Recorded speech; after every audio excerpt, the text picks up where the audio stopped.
lot more about the technology of the site than I do because she actually built it. So the first thing is that the project was very much a Bryn Mawr effort, a TRICO effort. It was supervised by Bryn Mawr Special Collections. It was run by me and by Marianne Hansen in Special Collections. It was advised by Bryn Mawr faculty, and it was staffed by graduate and undergraduate students, the History of Art Department, Classics Department, the Computer Science Department, and other various undergraduate departments. It also draws on the talents of a very large choir from the Bible community, which I'll talk about in a little bit. I wanted to use the time today to think a little bit about what it means to bring together the humanities and the computer science people to build a website that presents a very sort of quintessentially legal object in the quintessentially modern digital format of a website.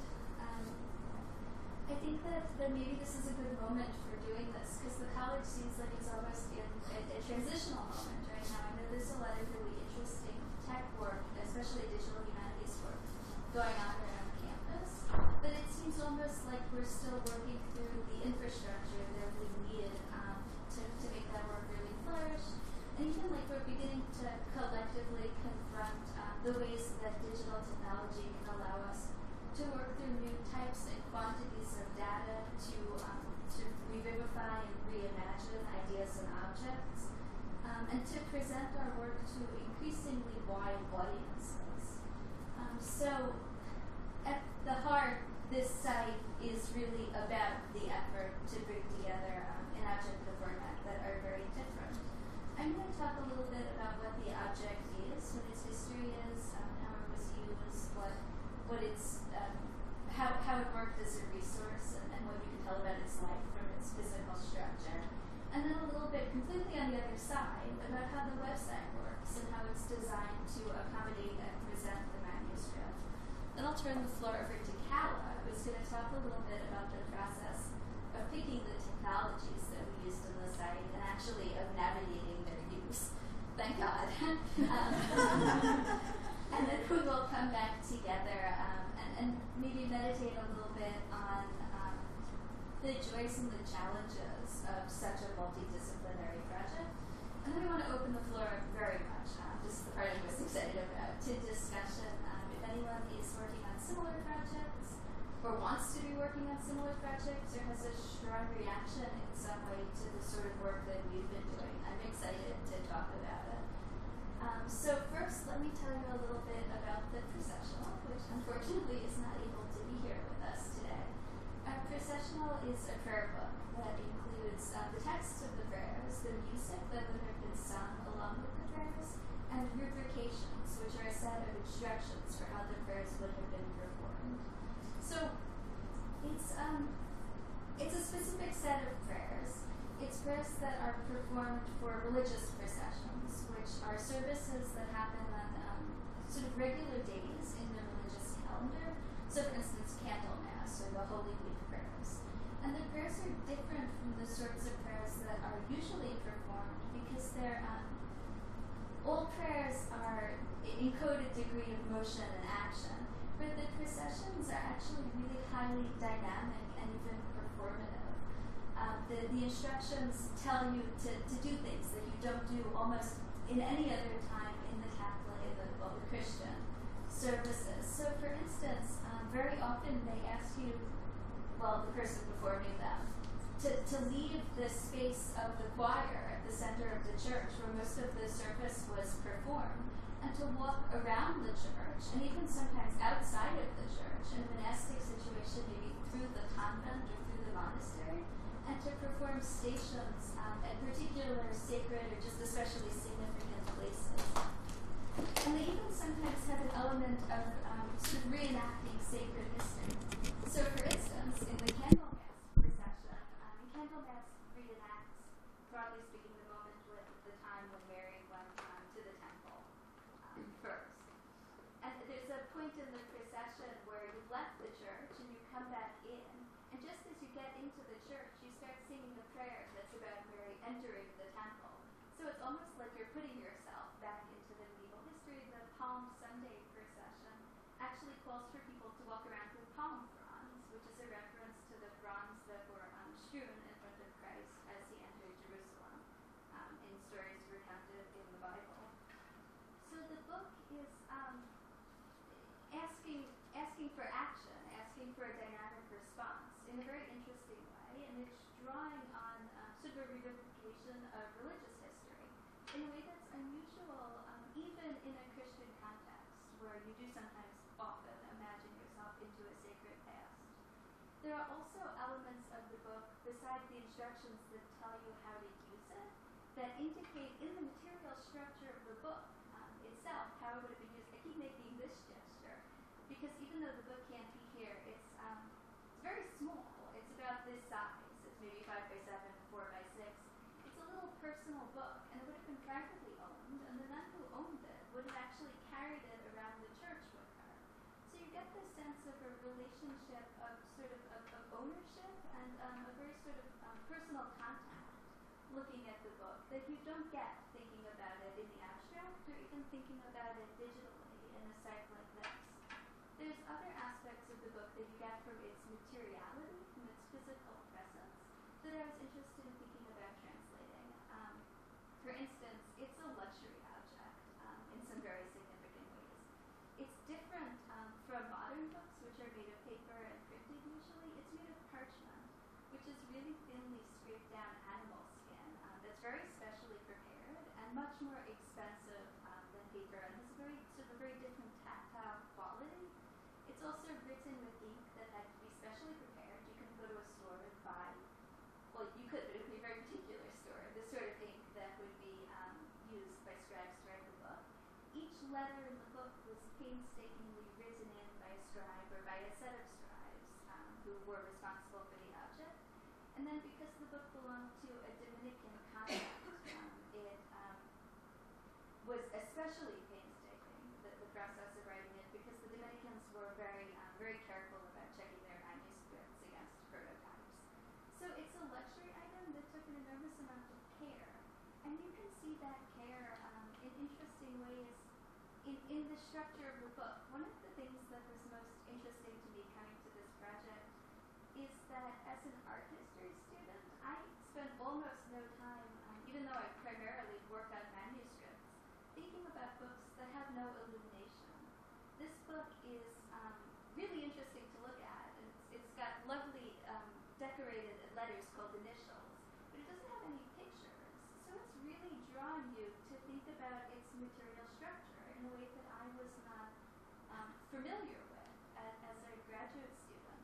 So let me give you an example of something material that you get from this book that you kind of have to look at the book to understand. If you look at modern books, you pick up any book, I'm betting, around the shelves of this room, they're paginated. As you move through them, you know what page number you've got. You can move through the book according to those numbers. So if you want to go to chapter 5, you can say that's on page 57, and then just go there. Medieval manuscripts in general, and particularly this manuscript, are unpaginated. The book has now 19th century numbers written in on each folio, which makes the experience a little bit more modern. But to move through the book, originally you'd have had to think about which prayers followed which prayers. That would draw you into the experience of the Holy Calendar. And also you actually are, if you ignore the pagination, much more aware of the substance of the pages.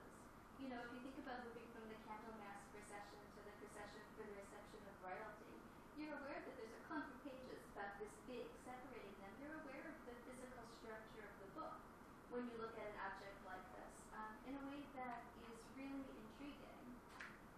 So we wanted to think about how we could make a book that's really about physicality accessible digitally. So we did that kind of ironically by building a website, which is about as far as you can get from that sort of brand of physicality. But it let us do a bunch of things that you could potentially do in person, but that would be difficult. For instance, it lets us give a lot of sort of extra material about descriptions of the text.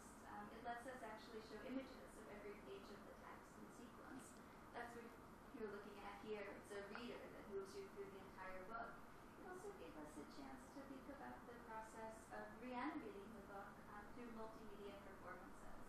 that we could present on the website. So let's see, let me actually walk you through the basic structure of the site.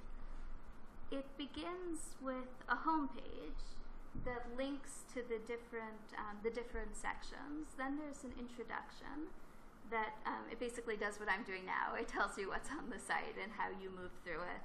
And there's an acknowledgement section that lists all of the many people that worked on the project.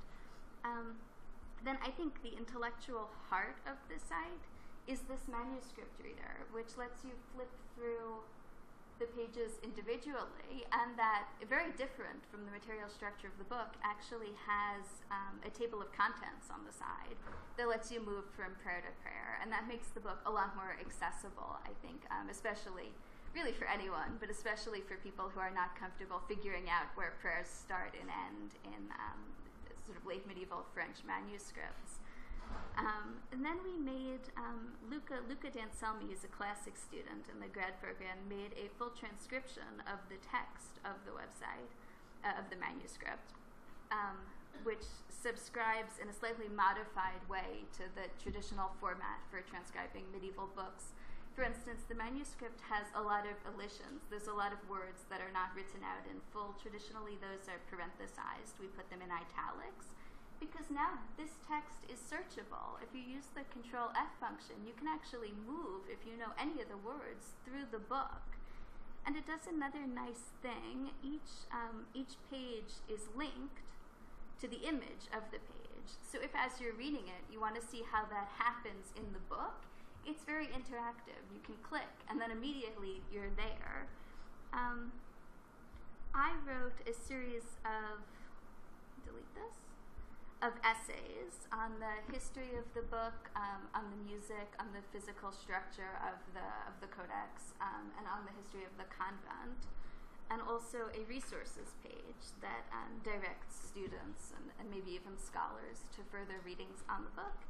And then we have a recordings page. And this has become, in some ways, really the hook for this site. It, ironically, is the thing that came together the quickest. Almost all of the actual recording was done in a day, although obviously it took a lot more time to prepare it. And it's got, I'm not going to scroll up, but if you go up to the top, it's got music. Actually, I'll play a little bit of one of them, just the first one.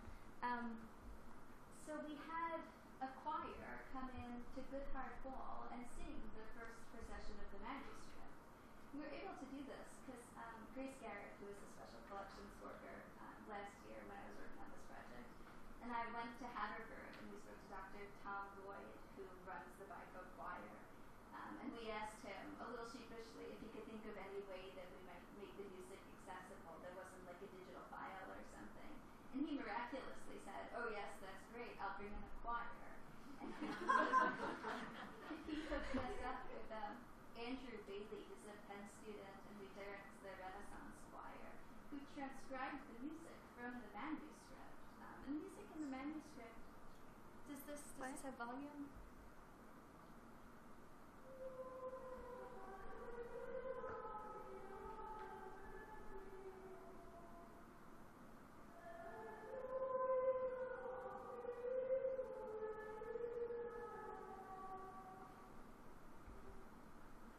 Sorry, I just love that so much. I like to play it as much as I can.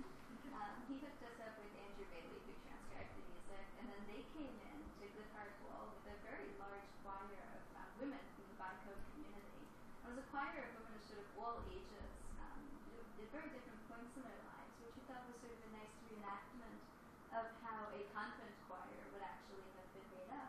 And in one day, they got the transcribed music, and they learned the songs really instantly. It was gorgeous to watch. They picked up the music and just sang it together, and recorded it at the same time. And we put the recordings on the site. We were very interested when we were doing this in what it meant to reanimate the history in such a strange way. And in a way, this is a little bit like artificial. A lot of these chants are actually still performed in monastic contexts, just in church contexts. But since we had gotten it directly from the book, there were certain, I think, very small individualities to the music. So we got interested in the question of what it meant to re-perform it, especially since the chants themselves are sort of re-performing sacred history. And we wanted to do something that would mark our performance at another level, because we loved how many levels there were to this discourse, how many layers of time. And by the way, this talk is I guess the fourth one. So we made a small student documentary. Grace had a friend, Kira Nyman, who's a student filmmaker, who volunteered to come in on the recording day to do interviews with a bunch of people involved in the process, and to edit it and the recording session into a short film that talks about what it was like to make the manuscript and how the recording actually worked. So the website, is structurally very simple, but it has these really interesting levels of time and of engagement with the past. And then, I'm not going to play that now, but I guess I will leave it open at the end after we're talking. And anyone who wants can look at it also. It's on the web all the time. So I guess that's my spiel about what the website is and what the book is. And Kala's going to talk a little bit about the process of selecting the technology that we used. Sure. So the first thing you need to know about developers is that we're really, really lazy. And so usually when we're doing a product, when we're working on a project, the two things we're focusing on are has something similar been done before, and how can we do as little to meet our goals as well as possible. And so our goals were, our goal at the front was to make a pedagogical website focused on a medieval manuscript. And we had a few limitations. One was that funding was sort of limited, so ideally we would do it for free, meaning that we wouldn't be able to pay for technological services. Like sometimes you have to pay for different plugins and different services, and so we pretty much weren't going to be able to do any of that. And second of all, we had to do it really, really fast. And so given the short time frame, Connor and I, the other student that I worked with, were mainly figuring, the entire time we were thinking, how do we avoid recreating the wheel? And so there were three main technological components to the site. One was the manuscript, which you saw. One was the information on the website, like the transcription, the introduction, and basically all of the text on the site. And the third was the audio files. We needed something where we'd be able to store audio files and then play them. So we kind of broke this into two parts. One is the manuscript, which I'll address later, and the other is what I'll call the information, just like the information on the site, like the audio files, the introduction, and all of the essays. And for the information, that was actually very simple at the front, because it's kind of a website at its simplest form. None of the information is going to be changing. You're just going to be displaying a website. So it's just pure HTML and CSS at its simplest. And so we didn't go straight to HTML and CSS, which would be the simplest option, because we also wanted to consider whether or not we wanted to use WordPress. So in deciding whether or not to do HTML and CSS, there were some benefits, but then there were also some disadvantages. The benefits would be that HTML and CSS, if we were coding the website from scratch, it would be totally customizable. We would be able to do absolutely anything. But the downside would be that since we were coding from scratch, whoever took over the project after we left would also have to code it from scratch. And we thought that for the sake of maintainability, we should do something else. And so we went with WordPress, which had all of the functionality that we needed, and Nava and everyone else maintaining the project after we left did not have to write a single line of code. And so that was really nice. WordPress is basically a framework that allows people to make websites of all different types.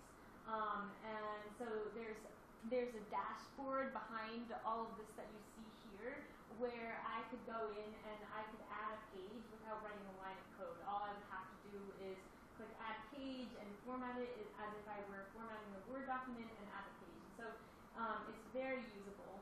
But what we gained in usability, we kind of lost in customizability. You don't have as much customizability in WordPress just because you aren't writing the code from scratch. And unfortunately, that's kind of what we needed for the manuscript. We needed to code the manuscript in JavaScript, which WordPress wouldn't allow us to do unless we paid for a really expensive plugin, which we didn't want to do. And so that's where we kind of we looked at different JavaScript libraries that we knew of to create the page turner.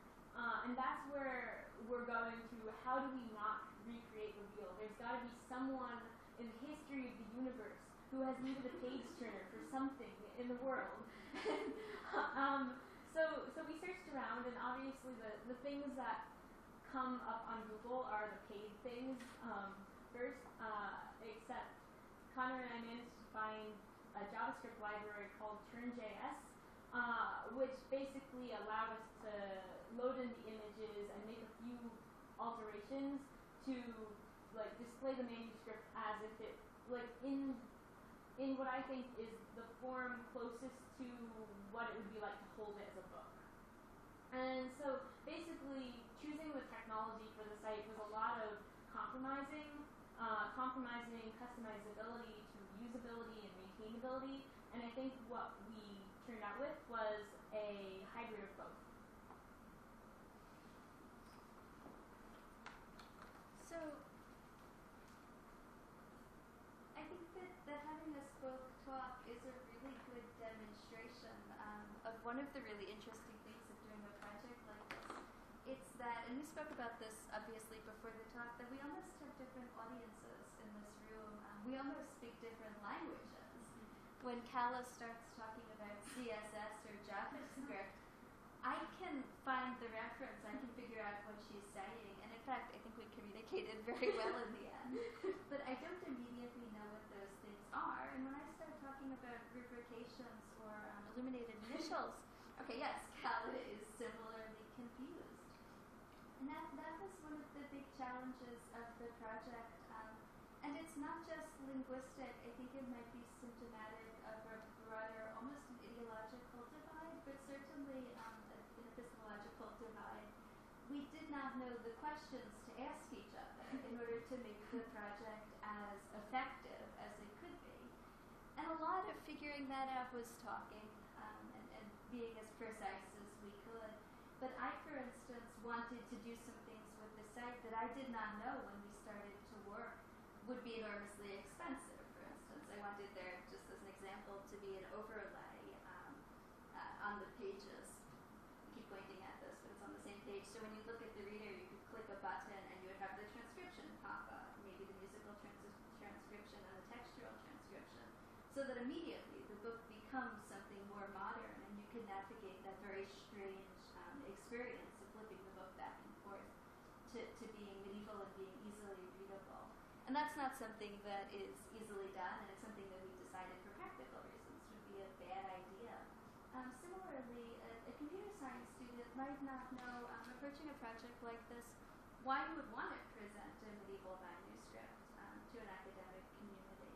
So this was, on the one hand, a challenge in building the website, and on the other hand, obviously, it was a really great advantage because we brought our knowledge backgrounds together in a way that created a product that neither of us could have created on our own. Another challenge that we faced that I think that other people doing this sort of work might also face had to do with infrastructure, and I'll give a very concrete example of that. And again, this was a year ago, and I don't actually know how the college community has navigated this since. I have some sense that it really has. In the second semester of this project, after we had gotten a TriCode Digital Humanities grant to build the website and hired people to program it, the library told us that we couldn't proceed because they had new rules, and apparently there wasn't going to be anything allowed on the college server that didn't have a dedicated college professional overseeing it.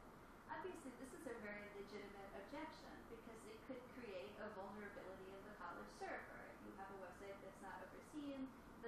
updated regularly, and I was on a one-year graduate assistantship, and again, I'm really not a computer science student.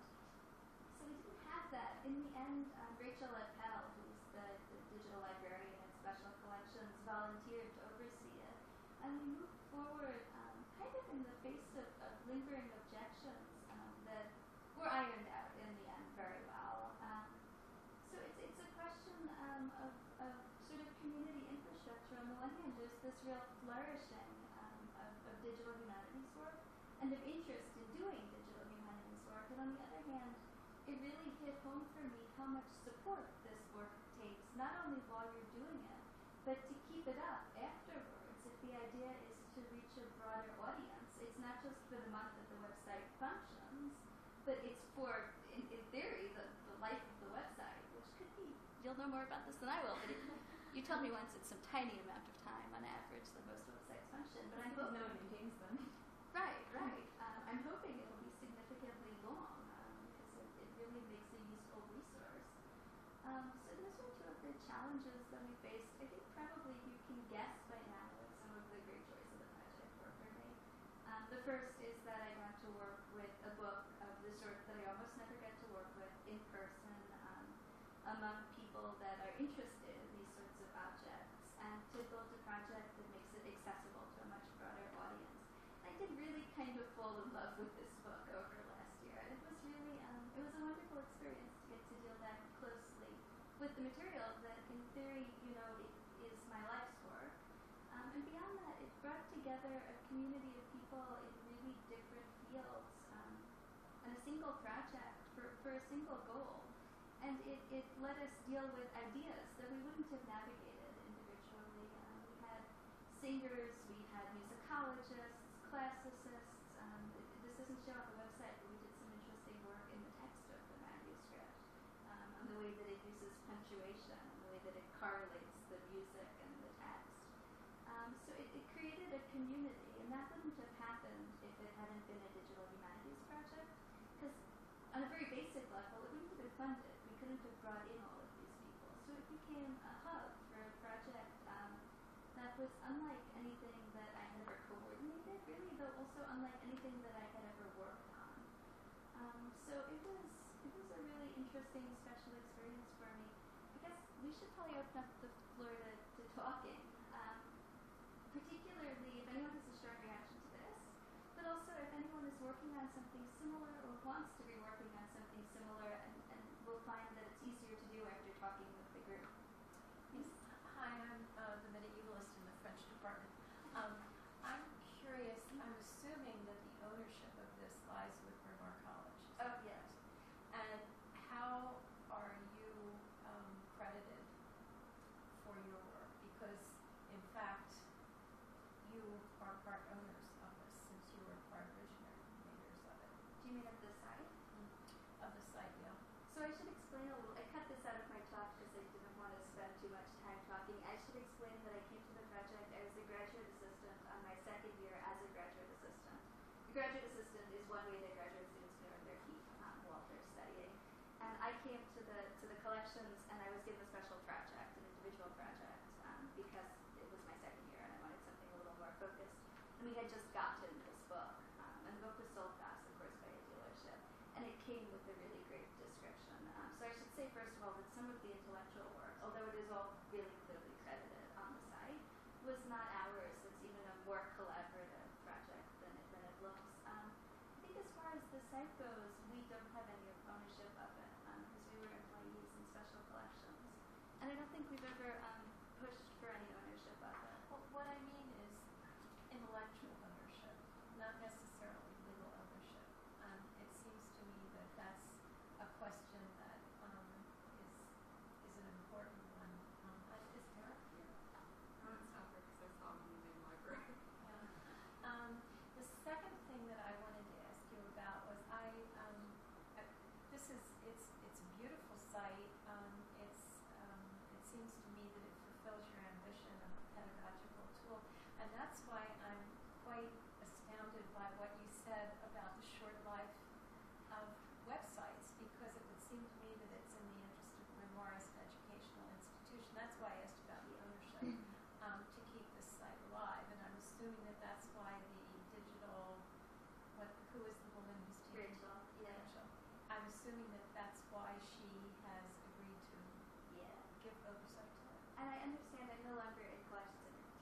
assistant this year, I understand that they've hired an undergraduate who's actually been performing the upkeep. And I've been on this What kind of upkeep are you talking about? Well, for this site, there's actually not a ton of upkeep that needs to be done. All someone needs to do, since it's really a very simple site, the WordPress site, all someone needs to do is keep updating WordPress. So what I was saying about how we were trying not to recreate the wheel was we were basically using existing technologies to build our technology. And the problem, I mean, it's not a problem, but it can be, is that these existing technologies are third party, and so they'll update and they'll improve. And occasionally something will break when they do that. And so this is, I think, a very, very low maintenance site. All you need to do is update WordPress, which is very reliable. I think that the manuscript, as browsers change, things could go wrong, and I think that the manuscript of the two portions of the site was the more buggy, and so that would just be, if someone sees an error, having someone who can read the code and have some idea how to start fixing it. We have also, I'm sorry to keep going, we've also updated the intellectual content a little bit since I left collections. A few weeks ago, a professor in the music department emailed me asking whether the rubrications, for instance, were noted in the transcription. And they weren't, and I went through and bolded them all. She was interested in thinking about how movement is described in the manuscript. So, I mean, I guess that work is credited on the page, because there's a very extensive acknowledgments page, and if someone cited this, I suppose they would cut it off Sir Bryn Mawr. But, yeah.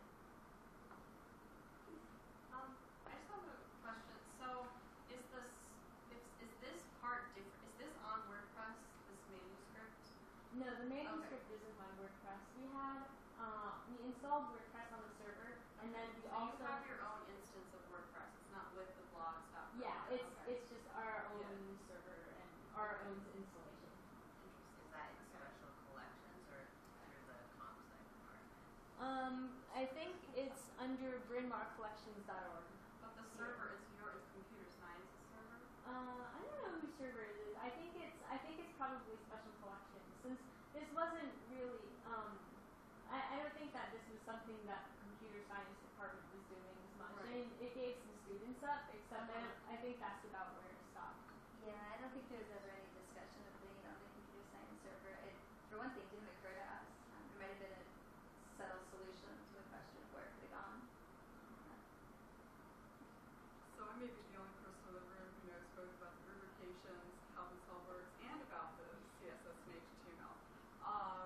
But what I'm curious about is what's known about, you said the book was rebound, right? So you don't really know what it looked like when it was carried around, and it doesn't have pagination in it. Yeah. But do you know if it has markers? I mean, that's what's currently used.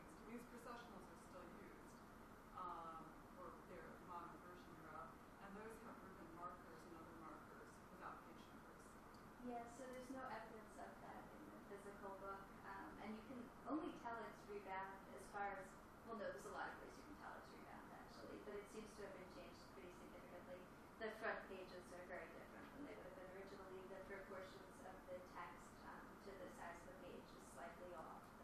The way the pages incline is slightly off.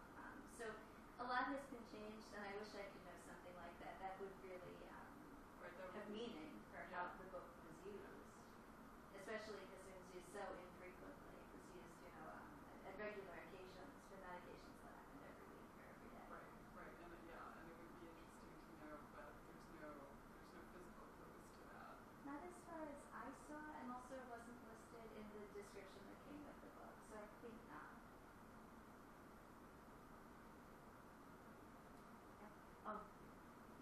It wasn't used that much, but it was used. And I find as a medievalist, one of the most frustrating things is that the manuscripts that are used don't survive. Yes. The ones that are used the most are gone. Yeah. Do you know how this survived and what its history was after it left its convent? I know some of that. There's holes in my knowledge for a reason that I'll explain. The book is from the convent of Poissy, just outside Paris. The convent was dissolved with the French Revolution. the books had interesting lives. In theory, they were all turned over to the state, but it seems from the documentation like that didn't actually happen. I don't know where this book was from the end of the convent until the 19th century, when it turns up in a private collection, and then goes on the dealer market, where it flipped around a little bit until it came to us. So that's the best I can do, but there's a gap of a significant amount of time. I am also interested in how this is a real book, because it's one of the nice things about it. It seems so unassuming. You think, wow, this is not one of the great treasures of world history. It's not what I usually choose to work on. But there's something very compelling about the fact of its regular use and its ordinariness, even if it is a luxury object. Yeah.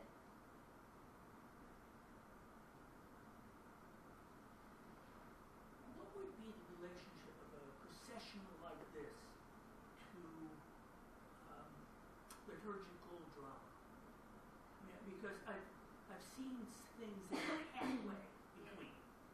There's a nunnery in Essen that had a whole series of plays, but what they were processions from place to place to place, where at a certain place they would perform or read the words from scripture. So do you have any sense of what the relationship is? Did one develop as the other?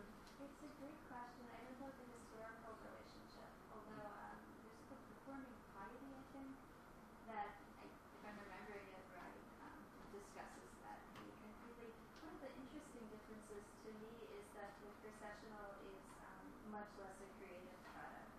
It's, the services that are encoded in it and performed from it are, an accretion of centuries of practice. So there's no sense that someone decided to make a play, even if the play comes from a long tradition. It's a very different sort of a tradition. So that to me is the most glaring difference. It's also most sort of immediately in contact with holy spaces, because it has a legitimate role in a church, and it forces you to walk around the church in ways that are holy because they're so connected to tradition. Well, this particular manuscript I'm thinking of, it was done in the church, so that the holy spaces were done at holy sites. Oh, that's interesting. Whereas at other sites, the devil would show up and use a bladder, pig bladder, to knock you on the head. But when you got to the sacred sites, all of a sudden it was more serious, and sometimes even a priest would join the group to perform. So that is very cool, and I would love to know more about the manuscript. I feel like you could probably go through and compare the texts and the music in a really fruitful way, but it would take a lot of, it would be a project. That would be really interesting, though.